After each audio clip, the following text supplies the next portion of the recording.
په دې دنیا کې الله رب العزت په مونږ او تاسو باندې بشمیره نعمتونه کړي دي او د هغې په باره کې راته فرمایلی دي چې وان تعدوا نعمت الله لا تحصوها که تاسو د الله نعمتونه چیرته شمیرل وغواړئ نو دا تاسو نشئ شمیرلی فاغه نعمتونو کې یو عظیم نعمت چې الله موږ له راکړی دی نو هغه د اسلام او د ایمان نعمت دی چې په موږ او تاسو باندې الله دا رحم کړی دی چې دې دنیا ته را لېږلی یو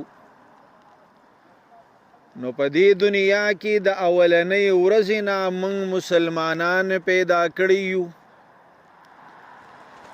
او مور او فلار امراله مسلمانان را کړیو په کور کې چې کوم افراد اوسېږي نو هغه مسلمانان او مؤمنان دو او چې په کومه معاشره کې خواوشا خلک نو دغه ټول مسلمانان دا ایمان چې موږ ته میلاو دی نو په دې کې موږ الله ته څه درخواست نو کړی نمنګ الله ته سمینت کړو بلکې د الله په منګ باندې یو خپل رحم او کرم را باندې وکړو چې هغه الله منګ ته ایمان را نصیب کو معمولی غونته کې ایمان دا د کوپر نډیر غوړه ده زکه چې یو سړی کلمات طیبه ویلا او دې سړی اس نیک عمل ونکو او صرف مسلمان شو نو په دې لا اله الا الله محمد رسول الله ویلو باندې دته دا فایده میلاو شو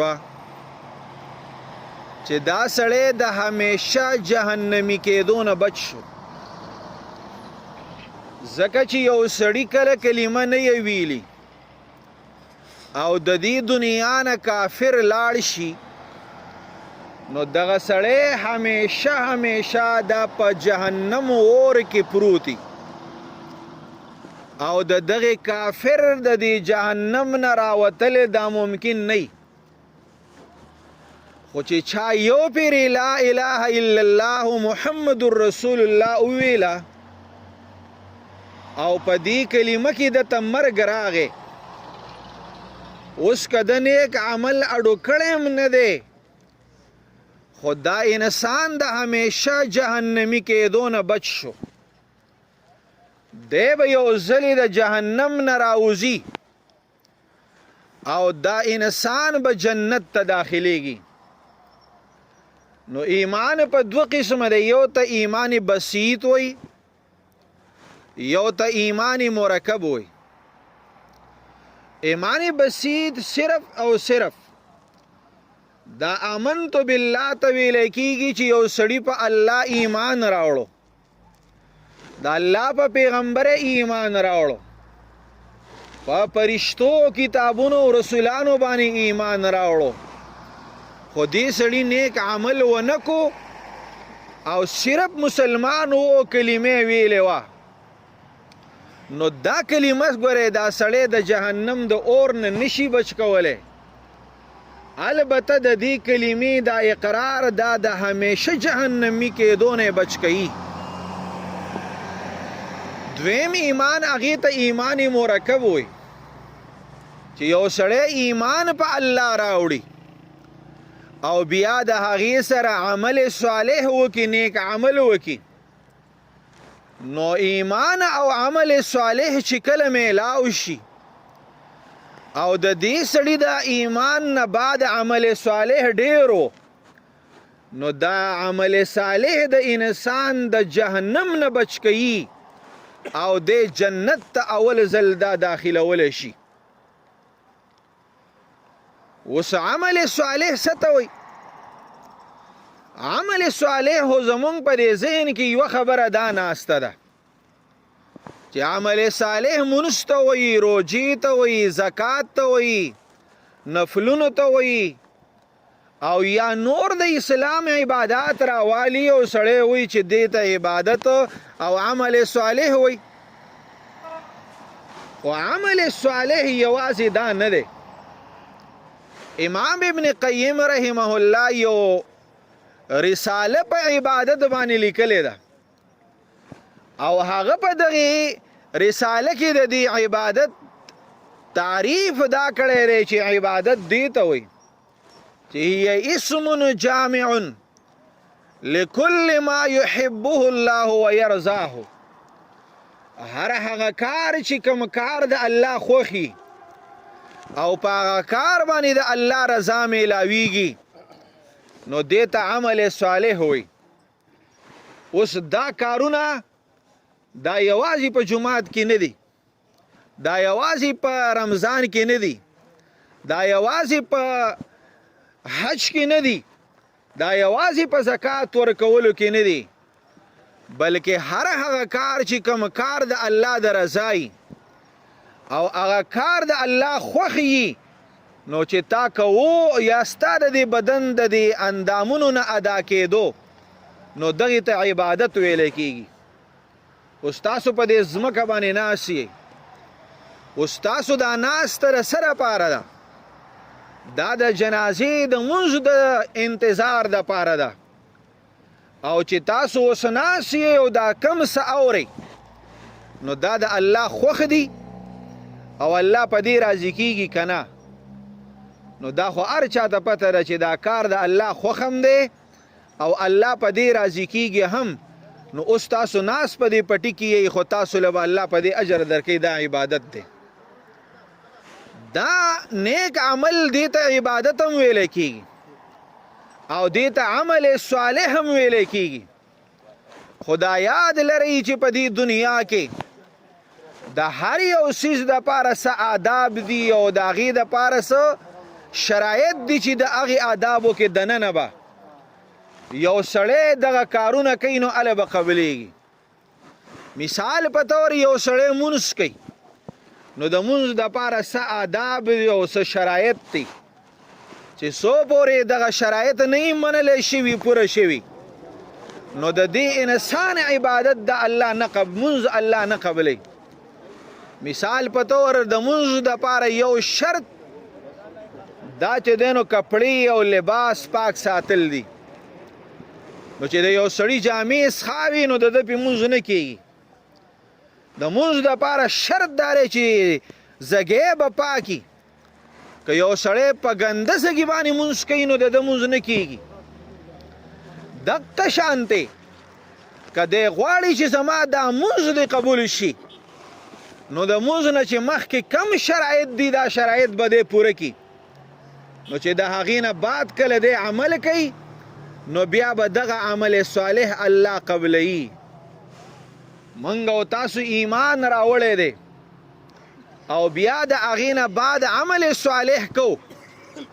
نو آیا زمونږ د عملونه او دا نیک عمل د دې دپاره چې کوم شرایط په قرآن او سنت کې بیان شوي دي نو آیا د هغې شرایطو مطابق یې مونږ کوو که نه کوو او هغه شرایط کم کم دي؟ زه تاسو ته دغه شرایط ویم د دې دپاره چې کله تاسو عبادات کوئ نو اول یې دغې څلورو او پنځو شرایطو ته ور واچوئ چې د هغې کې پټ راتلل او دغه شرایط موږ او تاسو پوره کړي نو بیا به زموږ عمل صالح دا به الله قبلی. دا یاد لرئ دی چې د نیک عمل لپاره یو بنیادی شرط دا دی چې ګورئ سړي به ایمان راوړی. که د چا ایمان نو یعنی لا اله الا الله محمد رسول الله اقرار نو کړی نو د دې سړي چې څومره ښه کارونه کوي نو دا کارونه الله نه قبلی. او یا یو سړي لا اله الا الله محمد رسول الله د دې اقرار یې کړی و خو بل طرف ته دې انسان دا محمد رسول الله آخري پیغمبر نه وګڼلی نو بیا هم الله ته د دې سړي ایمان قابل قبول نه دی او دی چې څومره عملونه کوي نو د دې عملونه الله نه قبلی. ولې د نیک عمل لپاره اولنی شرط ایمان دی، ایمان چې سړی به ایمان راوړی. ځکه قرآن کې الله ویلی دی چې من عمل صالحا من ذکر او انثى وهو مؤمن، چا چې نیک عمل وکړو خوا که دا سړی دی او که دا زنانه ده، خو شرط دا دی چې دې سړي به ایمان راوړی، دا به مؤمني. ګورې نو د دې نه دا پته ولګېده چې د سړي عمل صالح هله به قبلیږي چې کله یو سړي ایمان راوړی، او چې یو سړي ایمان نه راوړی په الله باندې نو د دې سړي نیک عمل الله نه قبلی. دلیل پې څه دی؟ د نبی مهربان صلی الله علیه وسلم په زمانه کې یو مشرکو، او د هغې مشرک نوم عبدالله بن جدعان. دا عبدالله بن جدعان د کاروبار کوو، نو په هغې کاروبار کې دی پریوتو، او په دې عبدالله بن جدعان باندې د هر سړي قرض واوړېد. نو چې دی به ماښام کور ته راغی نو قرضدارو یو قطار به کور ته ولاړو، دا به بیا لاړ وتښتېد، څو ورځې به ورکو، نو بیا به چې راغی خلکو ته پته ولګېده چې پلانې راغلی، جو بیا به خلک کور ته ولاړو. نو یو ځلې د عبدالله بن جدعان دا سخت تنګ شو، او د شپې دا اراده وکړله چې سحر شي نو زه به ځنګل ته لاړ شم، او په دې ځنګل کې به ګرځم چې هلته ما چرته یو غټ غار یا یو ځنګل یو بنجر بیا مونو، نو په هغې کې به ورننوځم، او چرته مار یا لوی زنده یا چې دی نو یو لوی دا زناور هغې ته به ځان ور مخامخ کم، نو ما به وخوري، نو ایسته کې به مړ شم، نو د خلکو نه به خلاص شم. نو چې سهار شو نو عبدالله بن جدعان ووته لاړ غره ته لاړ، په غره کې یو بنجر بیا مونتو چې هغې ته سر ورننستو، نو وی کتلی چې په دې کې یو غار دی. نو عبدالله بن جدعان دغې غار ته وردسې ورننوت، نو چې وی کتل نو په دې غار کې یو مار راښکاره شوی دی، او دې دا چجه داسې اوچته والې ده. عبدالله بن جدعان ورغې او ځان یې ورو ورو ورنږدې کوو، و چې دا غوږ خواوشه دا ورته ورنږدې کمه، نو چې دا ماله یو ټک راکړي او ایسته کې مړ شم. نو چې دې مار ته ورنږدې شو، نو اخر دا چې د هغې د خولې سې د خپل غوږ وجنګو، خو هغه مار لقېدو نو چې ده ورته چې وکتل نو د دې سټ نه ونیو، نو بس داسې چې زور یې کو ورته، نو د هغه دا لکۍ تلې وه او په ځمکه کې دننه خښه وه، نو داسې راخ کو، او چې کله راخ کو نو هغه ځمکه چې کوم ځای را خالي شو هلته یو ډول جوړ شو. نو چې د دې مار ته وکتل نو دا مار نه و بلکې دا د سونې مارو. هغې سایډ ته کېښودو، ازګی را وکنس چې هغې را کولاو کو، نو په هغې کې یو صندوق پروتو، او هغه صندوق دا د سونې نه ډکو. نو عبدالله بن جدعان نور څه غوښتل؟ خو دغه غوښته ولې په هغه باندې قرضونه و، کلي ته نه شو تللی، او خودکشي په دې وجه کوله چې د دې قرضدارو نه تنګ راغلی. نو بس انتظار یې وکړو چې شپه راشي، نو زه به د شپې دا ټوله سونه او دا هر څه دا به منتقل کم. چې شپه راله نو عبدالله بن جدعان د سونې دغه ډک دغه بکس او صندوق یې راواغستو، او کور ته راغی او ښه په ارام باندې سملاس. چې سهار شو بیا خلک د هغه د کور مخې ته قطار ولاړلې، او هر یو سړی د هغه نه خپل قرض غواړي. دی ښه په ډاډه زړه باندې راووتو، ورته ویل لکه دومره صبر هم کړی دی، او صرف یو ورځ صبر راته وکړئ او سبا راشئ او خپلې پیسې م والئ. دا صندوق نه لکه څه سونه راواغستله، لاړه هغې خرڅه کړه او نقدیت یې ترې جوړ کړو، او چې څومره قرضدار یو ټولو قرضدارو له روپۍ ورکړې او لاړ، باقي روپۍ او سونه پاتې شوله. عبدالله بن جدعان په هغې باندې کاروبار شروع کړو. کاروبار یې د هغې مکې او د مدینې، او بیا وروستو د هغې پارس پورې د هغه تجارت بهر ملکونو ته خور شو. خو عبدالله بن جدعان د خپل تاریخ یادو نو چې کله هغه یو لوی تاجر جوړ شو او ډېر غټ مالدار شو نو چې هغه به کله د خپل کاروبار به کوو او په دې کاروبار کې به کله هغه ګټه وکړله نو یو خاص پیسې ویستلې وه چې هغه به د هغې مکې او د مدینې غریبانانو خلکو له کونډو له یتیمانو له او هغه غریب خلکو له به هغې له به چې دی نو غریبانو له به مال ورکوو صدقې به پې کولې نو دومره غټې غټې صدقې به یې کولې چې د هغه دا صدقې په ټول هغې عرب کې مشهور شوې. نو د نبی مهربان صلی الله علیه وسلم بیبی ده بیبی عایشه رضی الله تعالی عنها هغې ته چې کله اطلاع وشو هغې ته هم دا خبر راغی نو یو ورځې بیبی عایشه رضی الله تعالی عنها د الله پیغمبر ته وی ای د الله رسوله عبدالله بن جدعان یو مشرک او کافر انسان دی خو هغه چې څومره څه ګټه کوي نو په هغې ګټه کې یو خاص فیصدي دا الله له ویستلې ده او د هغه چې دی نو غریبانو له او کونډو یتیمانو له خپل مال او دولت ورکوي. آیا په دې کارونو باندې په دې ښه کار او په دې صدقو باندې به عبدالله بن جدعان دې ته به ثواب میلاویږي او که به نه میلاویږي؟ نبی مهربان صلی الله علیه وسلم خپل خوږی بیبی عایشه رضی الله تعالی عنها ته وویل وی ای عایشه عبدالله بن جدعان هغه سړی دی رجل لم یقل یوما قط رب اغفر لی یوم الدین چې عبدالله بن جدعان هغه سړی دی چې د په دې دنیا کې یوه ورځ هم دا نه دی ویلي چې ای الله ته ما د قیامت په ورځ باندې وبخې ما ته بخښنه وکړې.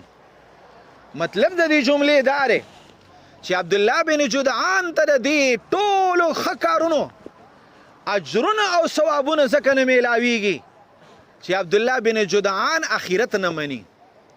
د ده عقیده په آخرت باندې نشته د دې سړي ایمان نشته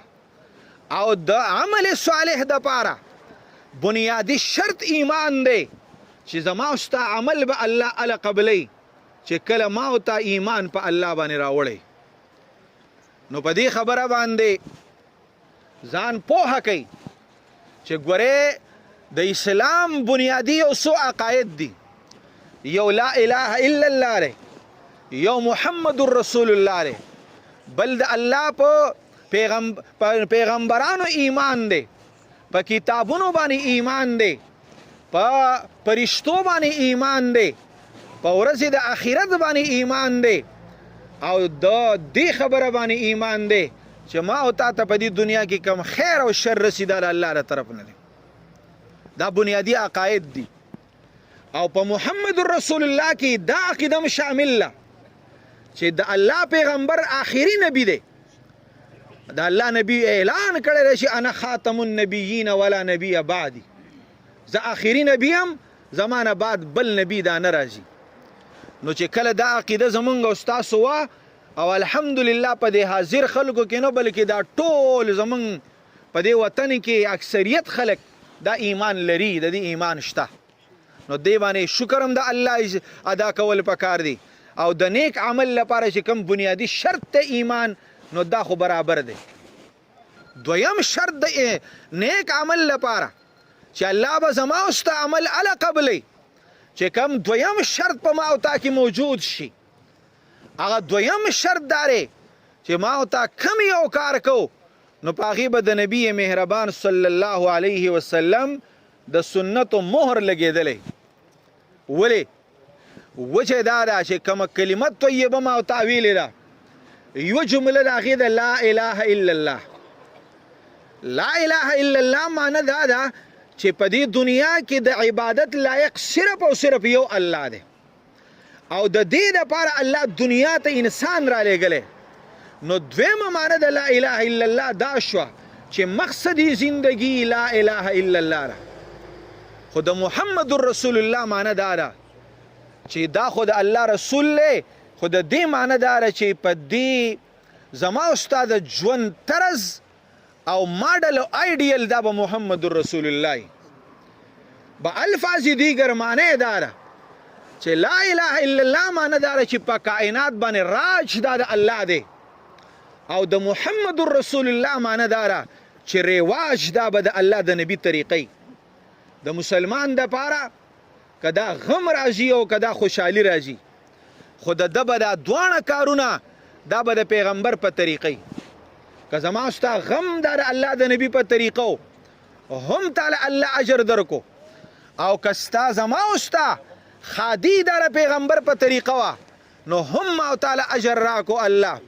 او که غم او خادي زما او ستا د الله د پیغمبر د سنتو دغه د رواج مطابق نه وه نو دا دواړه کارونه زمونږ دپاره وبال دی او په دې کې اجر نه میلاویږي. لہذا د نبی صلی الله علیه وسلم طریقه به په هغې کې پالو کې، هغه به عملي کې چې زه دا کوم نیک عمل کوم، زه دا کوم کار کوم، آیا په دې باندې د الله د نبي څه دلیل یا څه نظیر موجود دی که نه دی؟ د ځان نه به چې دی نو عمل هغه به نه کوې. مونځ څومره ښایسته عبادت دی، خو دا عبادت فرض عبادت دا 5 دي، او یو سړی وایي چې یاره زه پکې شپږم اضافه کوم، نو دا ښه کار کوي که دا خراب کار کوي؟ دا خراب کار ځکه کوي چې دا کار پیغمبر نه دی کړی. نو د نیک عمل لپاره دویم شرط دا د نبی صلی الله علیه وسلم طریقه ده. دریم شرط د نیک عمل لپاره هغه دا دی چې کله د ستا کار او نیک عمل کې نو ایمان به دې می، د پیغمبر طریقه به دې می، خو دریم کار دا دی چې ستا د عمل به خالصتا د الله د رضا لپاره، او د الله د رضا لپاره به څنګه؟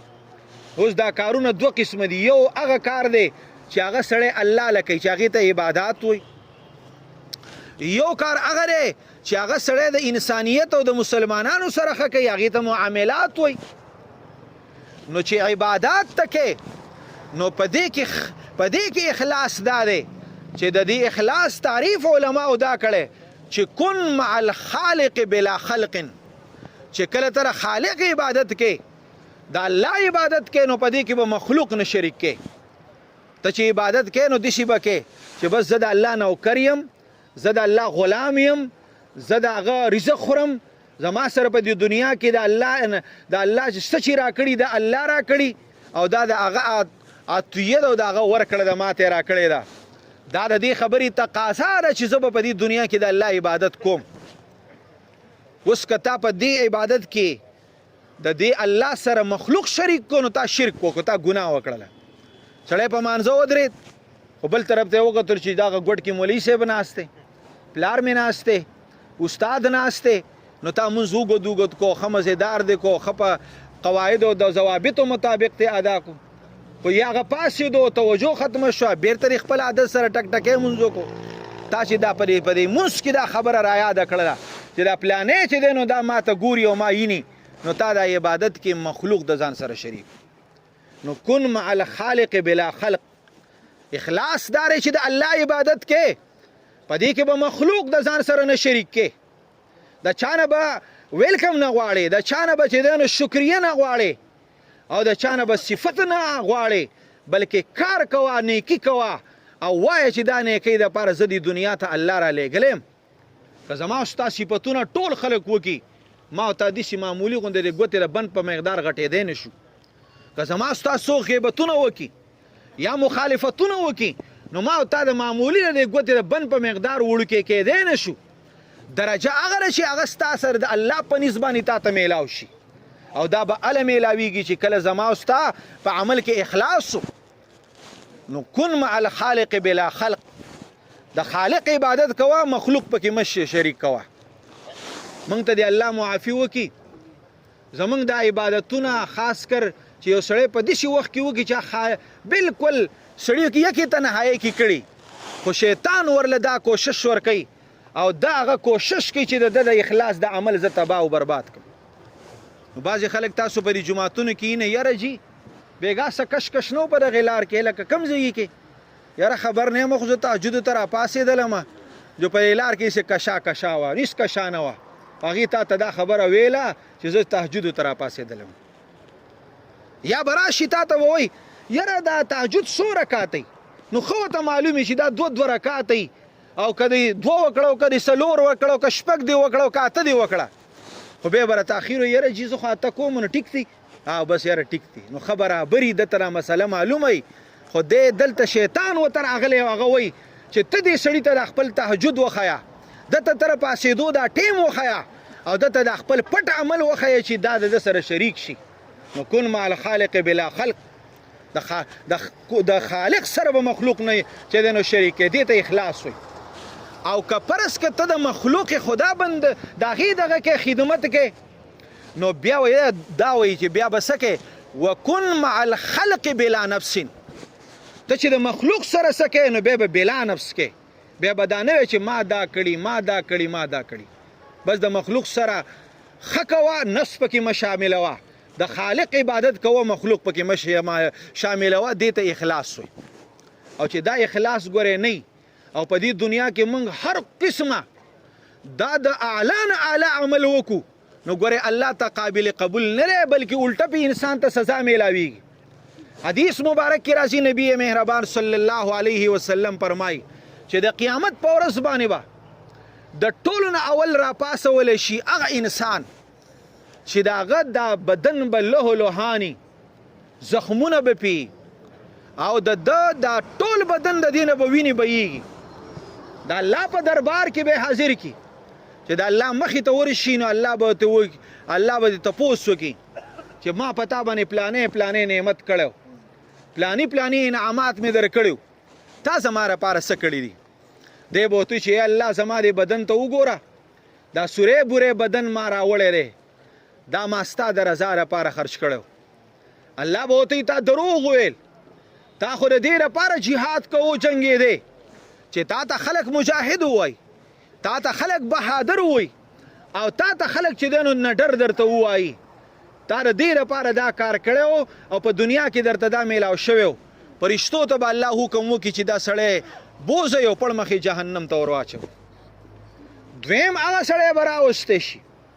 چې هغه خپل مال خرچ کوو په دې دنیا کې هغه ته به ووایي چې تا له ما نعمتونه در کړي مال او دولت مې در کړی تا زما لپاره څه کړي دي نو دی به ورته ووایي چې ای الله تا ما له کوم نعمتونه را کړي کوم مال دې را کړی ما غریبانو له ورکړی ما په جوماتونو کې خرچ کړی ما په مدرسو کې خرچ کړی او ما په ښه کارونو کې لګولی الله به ورته دروغ دی ویل دا خو تا د دې لپاره کړی چې تا ته خلک سخي سړی ووایي تا ته خلک ښه سړی ووایي نو تا ته خو هغه سخاوت او د هغه ښه سړیتوب هغه پیده په دنیا کې میلاو شوې ده تا زما سره هېڅ نشته فرشتو ته به الله حکم وکړي پړ مخې جهنم ته واچو دریم هغه به قاري او عالم به راوستلی شي هغه قاري او عالم ته به الله خپل نعمتونه ور یاد کړي خاص کر د علم او د دې قرآن دا نعمت په ورته ور یاد کړي الله به دې تپوس وکړي چې تا زما لپاره څه کړي نو دی به ورته ووایي چې یا الله ما خو علم یې زده کړی ما خو قرآن ویلی او ما دا قرآن بیا خلکو ته ښودلی د دې لپاره مې ډېرې سختې تکلیفونه تیر کړي الله به ورته تا دروغ ویل تا خو د دې لپاره د علم حاصل کړی چې خلک درته مفتي ووایي او تا ته شیخ القرآن او حدیث ووایي تا ته چې دی نو پلانې القاب او پلانې القاب در کړی شي نو تا د دې لپاره دا علم کړی او هغه تا ته په دنیا کې میلاو شوي دي لہذا فرشتو ته به الله حکم وکړي چې دام پړ مخې جهنم ته ور واچي بلکې فرشتو ته به الله ووایي چې دا 3 قسمه خلک ټول په یو ځای راوالی نو دا به په زرګونو په لکونو خلک کې په یو قسم کې نو دا به جهنم ته ور واچي او بیا به الله پاک دې فرشتو ته حکم وکړي چې دا د دې جهنم خشاک جوړ کړي او دا د نورو جهنمیانو دپاره د اور د غرغنډو ذریعه وګرځوئ دا ولې وجه داره چې په دغې عملونو کې اخلاص نه پای کې د الله رضا نه وه نو چې کله ما تا یو عمل کوو نو ګورې دا عمل به الله اله قبلی چې په دې کې د الله رضا وه په دې کې د اخلاص و نو اله به الله قبلی نو 3 شرایط شي یو ایمان یو د پیغمبر طریقه او دریم اخلاص. څلورم